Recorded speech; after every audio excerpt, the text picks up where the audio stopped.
Olá! Começa agora mais uma edição do TV em Revista. Você sabe como são feitas as emendas parlamentares na esfera estadual e federal? Essas e outras dúvidas sobre os trabalhos dos deputados foram esclarecidas em um curso no Instituto do Legislativo Paulista. O curso Emendas Parlamentares e Ativismo é uma parceria entre a bancada ativista e o ILP, o Instituto do Legislativo Paulista.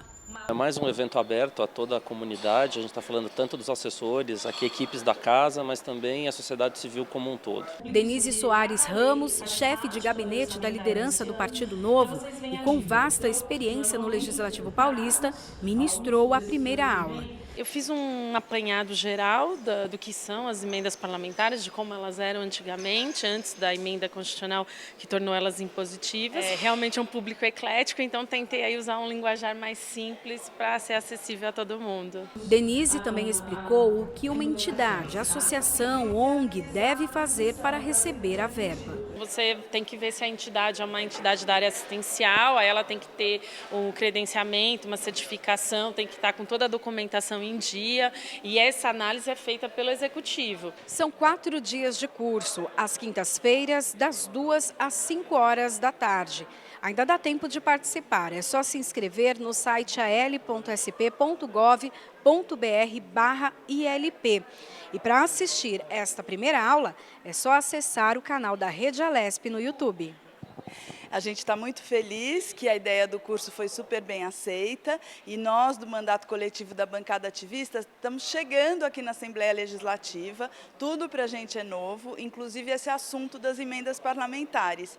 Uma audiência pública na Assembleia discutiu o projeto de lei que coloca à disposição dos alunos o atendimento por assistentes sociais e psicólogos em toda a rede pública de educação básica. Vamos conferir. A audiência pública em apoio ao projeto teve a participação de assistentes sociais e psicólogos das escolas da rede estadual. Assistentes sociais e psicólogos podem contribuir de forma muito positiva na rotina escolar, do ponto de vista da elaboração de projetos, da articulação com a rede de atendimento externa, na compreensão da dinâmica escolar e junto com as outras profissionais que compõem o sistema de ensino, elaborar projetos e soluções para os problemas que eventualmente venham a aparecer e também construir novos projetos para a qualificação da rede de atendimento nas escolas públicas. O projeto de lei 863 de 2017, aprovado no início de outubro, aguarda a sanção do governador João Dória do PSDB. O objetivo é que seja assegurado o atendimento aos alunos que necessitarem dessas equipes multiprofissionais. A intenção é envolver famílias e órgãos públicos de assistência social, saúde e proteção à infância, adolescência e juventude. Se o projeto for sancionado pelo governo, o Estado terá 1 ano para se adaptar às novas regras, inclusive do ponto de vista orçamentário. A ideia é estimular uma rede de psicólogos e assistentes sociais para atender os alunos nas escolas estaduais. Nós não queremos um psicólogo para cada escola, porque isso é inviável e isso traria um lugar da psicologia de atendimento às crianças, isso é lugar do serviço de saúde. Na educação, a gente entende que psicologia, serviço social em equipes multidisciplinares tem muito a contribuir. Não dá para imaginar que não tem verba. Isso não cabe. O que aconteceu em Suzano, por exemplo, o dano e o custo daquilo não dá para medir. Então, qualquer outro custo é muito pouco, pensando em uma prevenção para uma educação melhor. Um outro projeto aprovado no Congresso Nacional determinava que escolas públicas em todo o país tivessem profissionais de psicologia e de assistência social. O presidente Jair Bolsonaro vetou integralmente o projeto por considerar inconstitucionalidade e contrariedade ao interesse público. No estado de São Paulo, a intenção do projeto aprovado na Alesp é atuar de maneira educativa, crítica e reflexiva. A proposta é do deputado José Américo, do PT, que solicitou a audiência pública. Eu acho que é um projeto que agrada a todo mundo, acho que todos os partidos, praticamente todos os partidos votaram a favor ou se posicionaram a favor. E acho que nós vamos fazer um entendimento, conversar agora com as autoridades do governo estadual, falar com o secretário de governo, vamos tirar uma comissão daqui para falar com o secretário de governo e vamos conversar com eles para dialogar e procurar mostrar para eles que o projeto é muito importante para todo mundo, né? Inclusive para o próprio governo do estado. Para comemorar o Dia dos Mediadores e Conciliadores de São Paulo, foi realizada uma sessão especial aqui no Legislativo Paulista. Faz 5 anos que o seu Fileto usa toda a sua experiência para trabalhar como conciliador de maneira voluntária, naqueles casos complicados que normalmente envolvem conflitos familiares, como divórcio, pensão alimentícia, guarda dos filhos. Quando nós estamos falando de conciliação, nós estamos falando da relação entre as pessoas, a relação das pessoas, não é a questão jurídica. A questão jurídica é um detalhe que o juiz, a justiça vai resolver. No momento que senta na mesa para poder conversar e tentar uma solução amigável, digamos assim, tá? Então esse é o momento mais importante. O desfecho quase sempre é positivo. A Justiça do Estado de São Paulo chega a obter 84% de acordos nas audiências de conciliação de família. São 260 unidades dos Centros Judiciários de Resolução de Conflito e Cidadania, instalados por todo o Estado, e que, além das questões familiares, ajudam a resolver conflitos do consumidor e indenizações cíveis. O nosso maior desafio é realmente a questão da efetivação da remuneração. Existe legislação que determina o pagamento, que define a forma de pagamento, mas, infelizmente, esse pagamento ainda não está concretizado de forma completa. O que nós precisamos e o que a gente enxerga que seria importante é a sensibilização das autoridades, que as autoridades enxerguem a importância desse profissional, a atuação desse profissional, o resultado desse profissional, porque a mediação e conciliação é uma política pública e ela é desenvolvida por profissionais capacitados. Então, existem requisitos para atuação, é uma atuação qualificada e, por isso, como toda atuação profissional, precisa ser remunerada. Atualmente, mais de 4.000 mediadores e conciliadores atuam em São Paulo, mas mesmo sendo considerados essenciais na agilização de processos judiciais, esses profissionais não recebem qualquer tipo de remuneração. É muito mais uma satisfação pessoal que quando a pessoa faz, ela chega em casa com um sentimento de dever cumprido, de que ela fez bem para o outro. E esse sentimento até hoje tem sido o pagamento, né? Não não deveria ser só esse o pagamento, né? Precisa ser complementado de fato, porque a gente tem um gasto para ir no judiciário. A gente gasta com veículo, com estacionamento, com alimentação. A gente cumpre uma carga horária, mas a gente sai muitas vezes, os mediadores saem das sessões com o sentimento de dever cumprido, de que ajudou de fato alguém. Membros do Judiciário e profissionais da área jurídica estiveram presentes na Assembleia Legislativa para prestar homenagens aos profissionais de mediação e conciliação e lembraram a importância de fomentar a política pública de cultura de paz. Para mim é de suma importância que tenhamos profissionais capacitados, profissionais dedicados a entender a situação, tirar o seu interesse de lado e buscar solução para as partes. No próximo bloco, evento de combate à intolerância religiosa aqui na Assembleia Legislativa. A gente volta já já, não saia daí.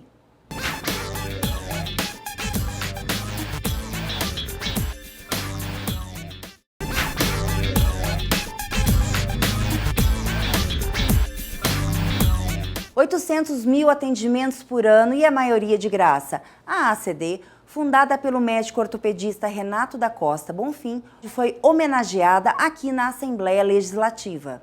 A Aurineide descobriu que a filha Catarina tinha paralisia cerebral com 2 anos e logo começou a frequentar a AACD, Associação de Assistência à Criança Deficiente em São Paulo. Desde então, já são 17 anos dedicados ao tratamento. Não é fácil quando a gente recebe a notícia que tem uma filha especial com deficiência. Então, no primeiro momento choca um pouco, né? Mas depois a gente correu atrás e quando a gente descobriu a ACD, aí foi a maravilha, porque lá tem tudo o que eles precisam. E hoje em dia ela faz parte da reabilitação esportiva da ACD.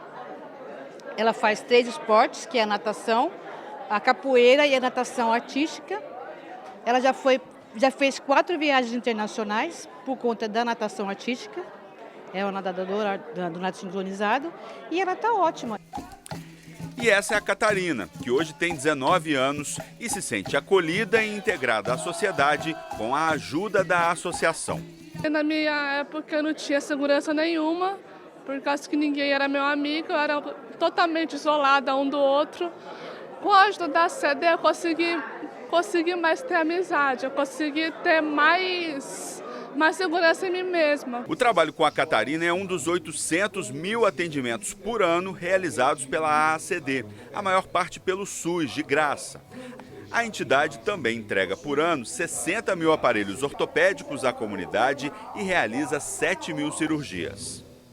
A AACD foi fundada em 1950 pelo ortopedista Renato da Costa Bonfim, inspirado na evolução das tecnologias dos centros de reabilitação que havia visitado no exterior. Ele criou uma estrutura semelhante aqui no Brasil. Na época, boa parte do mundo vivia um surto de paralisia infantil e a AACD foi importante no tratamento das sequelas da doença para muitos brasileiros. A instituição trabalha com reabilitação e habilitação de pessoas com deficiência física e necessidades neuroortopédicas. A AACD tem um hospital ortopédico, 9 unidades de reabilitação e 5 oficinas para a fabricação de produtos ortopédicos. O Dr. Renato Bonfim, idealizador da instituição, que ele queria realmente fazer um trabalho diferenciado das pessoas com deficiência física. A AACD se preocupa, além disso, muito com a inclusão. Então, tem a CD Esporte, a CD Educação, a gente tem trabalhado muito isso com a inclusão da pessoa com deficiência física. A associação também atua nas áreas de ensino e pesquisa. E a questão esportiva da pessoa com deficiência é muito importante quando o assunto é ajudar na socialização e fim do preconceito. Eles passam por todo o processo dentro da CD e numa hora eles têm que ter a alta para dar oportunidade para outras crianças. E daí, o que fazer? Muitos já não têm mais a escolaridade e não têm muita oportunidade de continuar estudo. Aí eles vêm para o esporte. No esporte é uma nova visão, é uma nova inclusão, é um novo sonho e esperança de vida. Durante a solenidade, em homenagem à AACD, teve entrega de homenagens e também apresentação musical.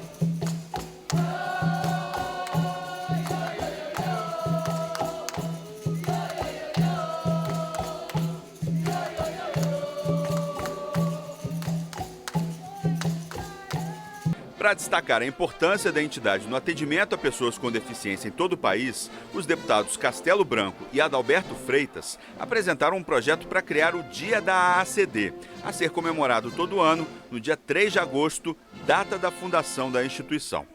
Eles fazem o que ninguém fez, eles fazem o que ninguém quer fazer e com uma excelência absoluta. Hoje você não consegue imaginar a sociedade sem eles. Eles têm números superlativos de atendimento, centenas de milhares de atendimentos por ano. É nada mais que justo que a nossa sociedade preste uma homenagem e reconheça o trabalho deles, a grande maioria voluntária, em prol da própria sociedade. A AACD ela é referência nacional e internacional. Sabemos de pessoas que vêm de outros países para se tratar aqui. Então é referência muito importante e já faz parte da história de São Paulo, a AACD. Então, nada mais justo que prestar uma homenagem a essa importante entidade.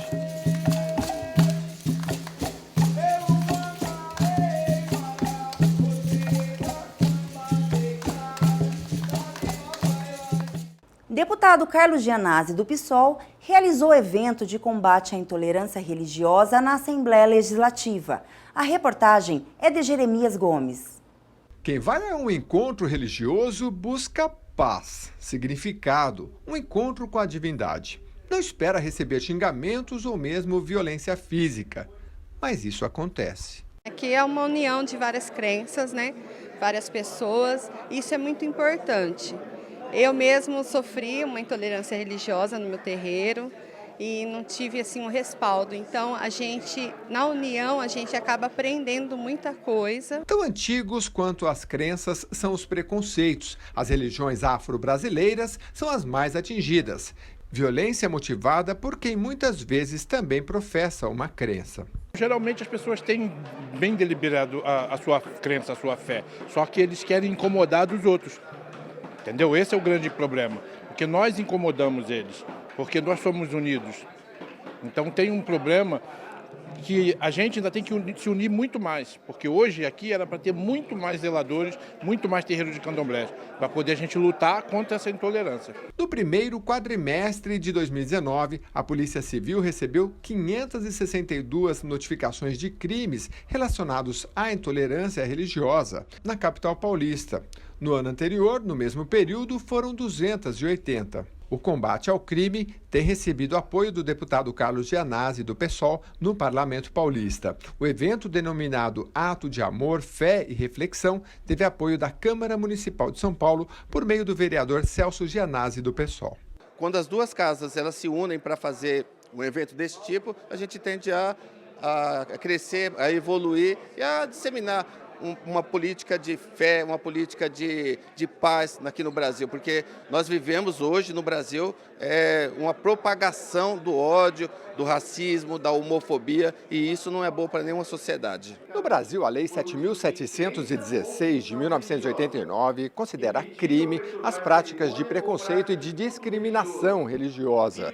Mas os religiosos presentes aqui, que são vítimas do preconceito e da discriminação, também apostam no diálogo. Eu acho de suma importância essa ação para a visibilidade do povo do santo, do povo do axé. Né? As pessoas precisam de informação. A lei está ali para punir algumas pessoas, mas ela tem que vir alinhada do conhecimento, porque tem pessoas que realmente não conhecem e acaba metendo os pés pelas mãos. O deputado Carlos Gianazzi, do PSOL, falou da importância do envolvimento de toda a sociedade no combate à intolerância religiosa. Nós estamos aqui com todas as representações das religiões que atuam no Brasil e é um ato interreligioso, um ato de defesa da diversidade religiosa, da liberdade de crença, da liberdade de organização religiosa, de rito religioso, na verdade, também a defesa da Constituição Federal. No próximo bloco, projeto de lei em tramitação quer priorizar o atendimento às pessoas que sofrem de fibromialgia. A gente volta já já, não saia daí.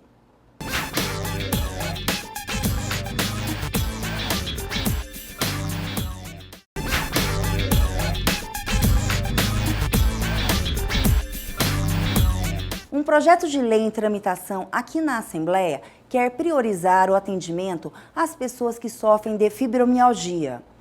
A doença é difícil de diagnosticar e tem causas ainda desconhecidas. O primeiro diagnóstico veio há mais de 10 anos. A Gislene começou a sentir dores por todo o corpo.